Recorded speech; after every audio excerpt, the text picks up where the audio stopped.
get a 10,000? Can we get a 10,000? Yeah. Look, it's a quiet storm by its nature. A fool's trade is hating. Concerned about it, I ain't even owed a favor. I'm just building with the stakers. The land for the fivers, Hex for the flicks. Yeah, that's 6 out of rider.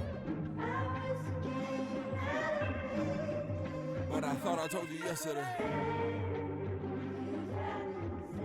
What's going on, people? It is your boy, your main man, your host, Mr.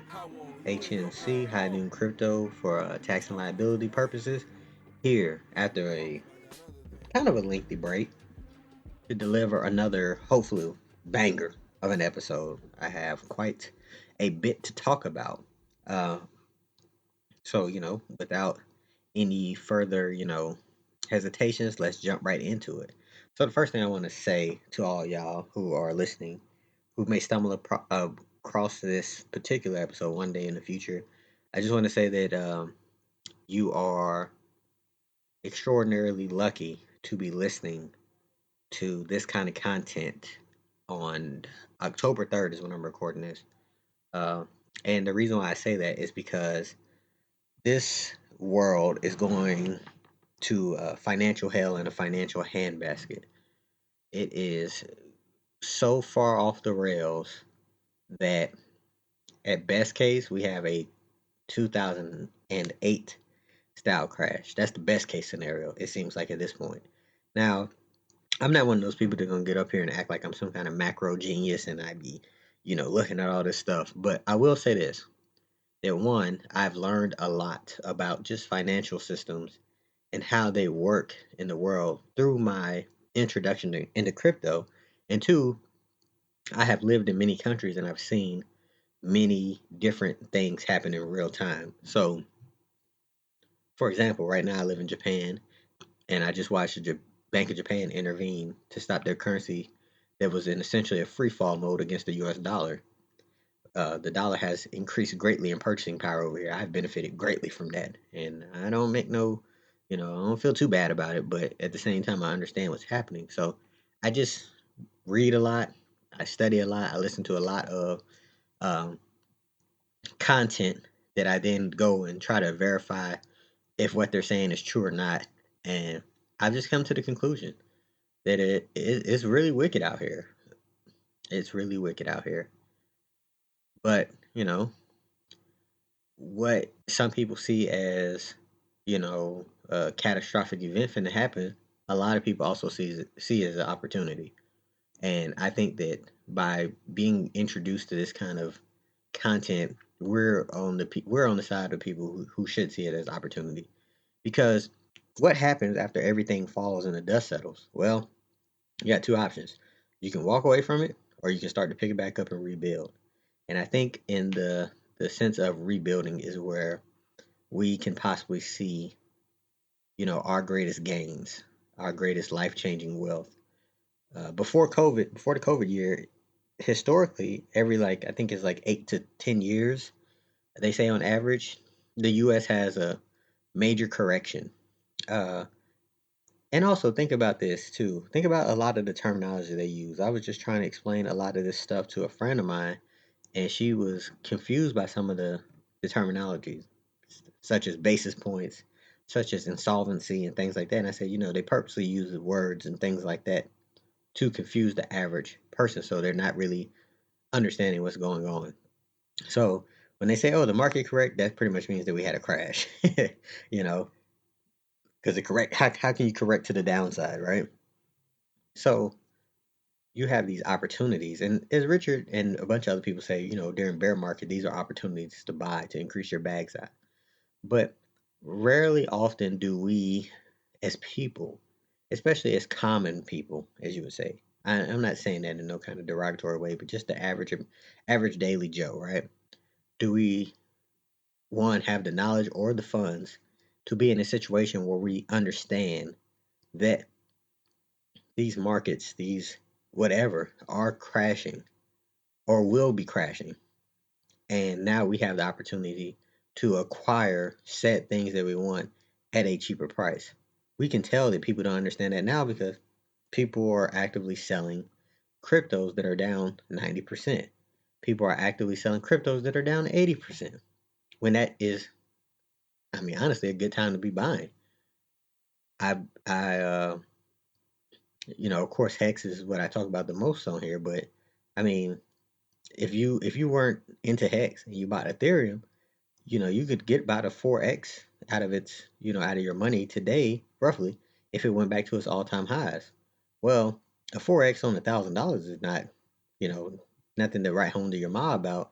But if you had $100,000, 4x in a year or 2 years, that's pretty good, depending on what kind of investor you are. So there's opportunities to be had, and opportunities usually only come once, or they come very seldomly, whichever one you think about. So we're sitting here. We're sitting in crypto. Most of us. We're waiting on Pulsechain. We got our hex is down 95%.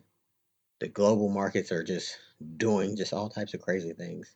You got uh, G7 nations like England and Japan intervening to stop their currencies and economies from collapsing onto themselves. Things that are last ditch effort from third world countries to stop wheelbarrow money from happening. And they're doing these kind of things. So yeah, spooky season. It is spooky. But half the battle, in my opinion, is just being aware of what's happening around you. And for whatever reason, awareness seems to be the one trait that people severely lack.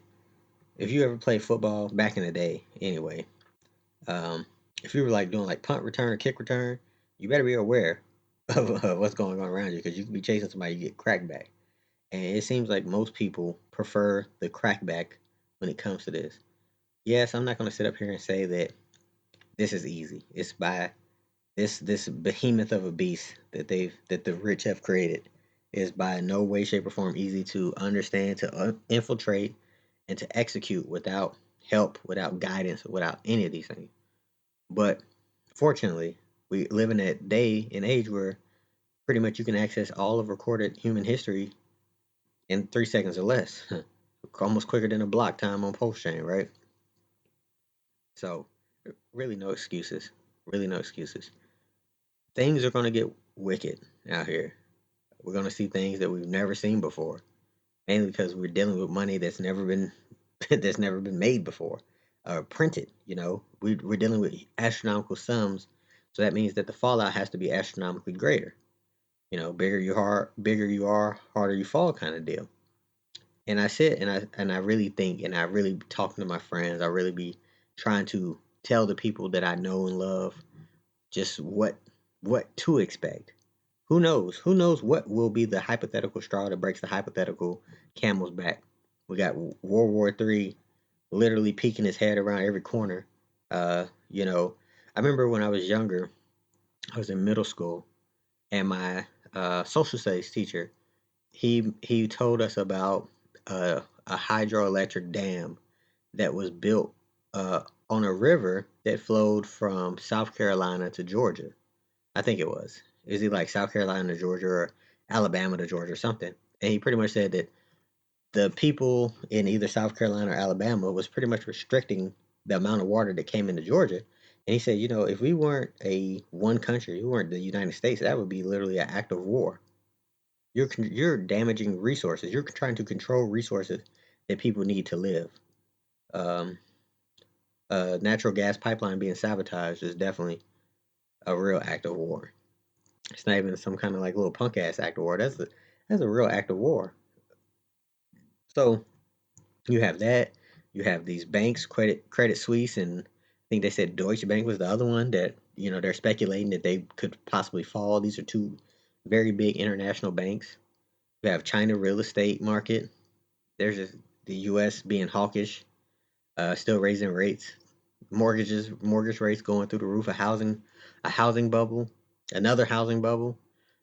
We have just so many, you know, so many just possible things.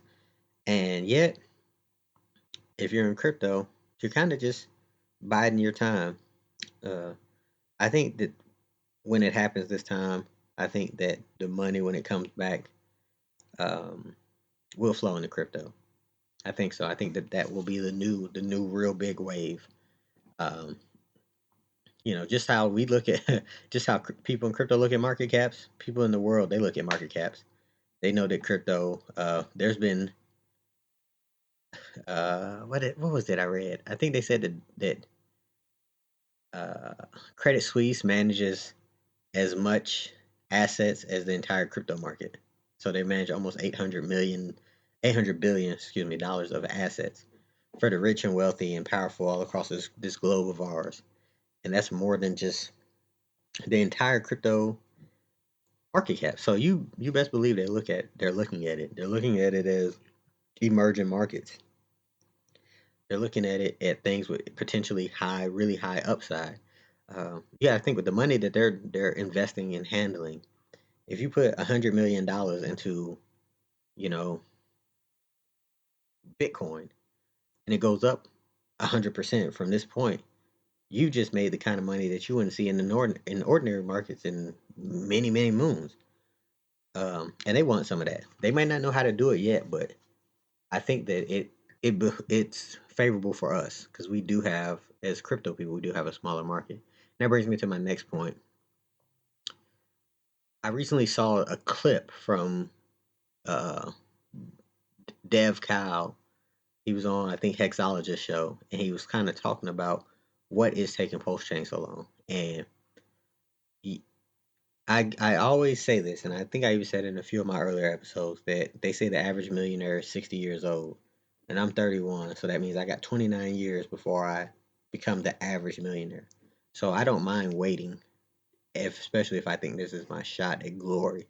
And I really do. I really think that this is our shot at life changing wealth for not only ourselves but those whom we love and care about. And one thing, one thing kind of sticks out to me about all the pulse chain talk, especially with the ETH POW and the ETH Fair forks happening, is people are severely impatient. You see people saying, "If I knew it took this long, I wouldn't have sacrificed. If I knew this, if I known this, I wouldn't have did this. Richard Hart, where is it?" Stuff like that. And I think about what we really have at stake here. We have Bitcoin, which is more and more centralized by the day.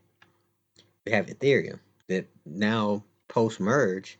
I think I read something that said like 48% of the blocks are now like OFAC compliant, which I think is the sanctions that they hit Tornado Cash and stuff with. I think that's kind of like under the same umbrella, right? Then you have a bunch of other blockchains that nobody really gives a fuck about. Uh, and then we have Pulsechain, which has that is on record of raising billions of dollars. You know, that is on record of being a product created by a guy who has already a verifiable ERC20 that has done extremely well. And his claim to fame is how safe it is, the immutable coding, and just it being censorship resistant. And I think about that line, censorship resistant. And I think about where we're heading as far as blockchain technology goes and the crypto space it goes itself. The U.S. is actively trying to sabotage crypto. We know this. We know that they are, they got Gensler in their pocket, and he's trying his hardest to claim that everything's a security except for like Bitcoin and ETH and stuff like that. Even though they're clear, like especially Ethereum, clear security by their standards, by their definition, not by some shit that I feel, but by their standards, their definitions. You have um, politicians in bed with fucking crypto exchange founders. You have nonsensical crypto laws being passed in bills that have nothing to do with it. I remember that I think they tried to put something in the Infrastructure Act that they signed a couple years ago, which was like where they pretty much classified everybody, every block miner as a damn, what's the word? It eludes me, but pretty much everybody had like if you were a miner, you had to pretty much verify everybody's transaction and give them 1099s or some crazy stupid shit like this. So we have this attack on crypto by people who either know about it and they want to attack it because they don't want too many people gaining real money and real opportunities, or they don't know about it and they're just stupid. Either way, it's indefensible from them, from America especially. I think another thing is that like all ETH transactions are subject to U.S. tax because they have the most node validators. So censorship resistant, and to be censorship resistant, you have to be able to stand through all the trials and tribulations, especially your coding. So I sit back and I think about what Richard Hart says he wants to do with Pulsechain, the whole goal of it, you know the game theory behind it, and everything. And I just can't help but think that when everything is said and done, you're going to have a space that most people expect in the next 10 years conservatively to grow by 10 to 20x. So if we just say that the high of the crypto bull market, the market cap was 20 or it's $2 trillion, you're saying that in the next 10 years you expect 10 to 20, or excuse me, I'm stupid, 20 to $40 trillion to come into this market. That ain't no small ass amount of money. That is astronomical global wealth coming into crypto. Do you really want you to be all in holding Ethereum proof of work and Ethereum fair 7-2 offsuit? Do you want that to be your poker hand when you push your chips all in? Or do you want it to be something that, yeah, it took longer than we expected, but the idea is that our patience will be rewarded with a blockchain that has impenetrable security, that has great uptime, that has great throughput, that has great validators, that have great validator rotation, and these things are not going offline, that has superior tokenomics with buy and burns, and a dex, and that is going to be state of the art, revolutionary, 101. Do we want to be all in with that hand? That hand to me sounds like my favorite hand, which is Jack 10 suited, but let's just call it pocket aces because people love pocket rockets. Or do you want to go in 7-2 offsuit with Ethereum fair? Is that what you want, or do you want something that we perceive and hope to be the next iteration, the real innovation, not just you know a fork of Ethereum after they completed their mergers, which ETH, POW, and them did.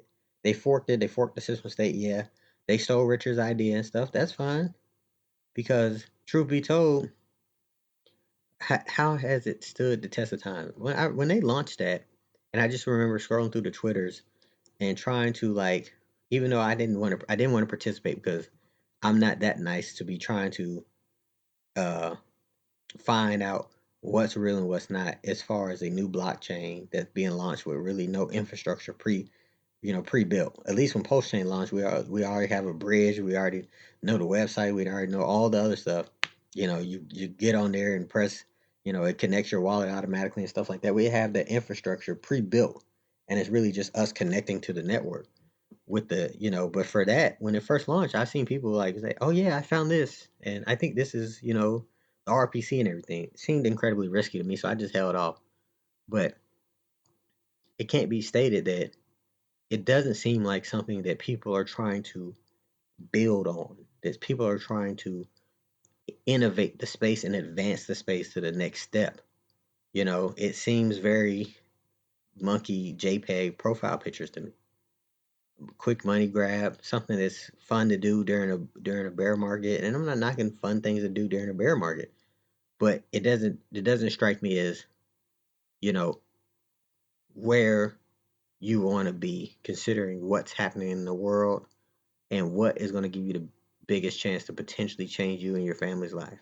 And I believe that is still crypto. I do believe that is not even exclusively, but I think it's undoubtedly Pulsechain gives you the great opportunity, especially if you're already in it, especially if you were in the sacrifice phases, and even if you weren't, we're still early to this game.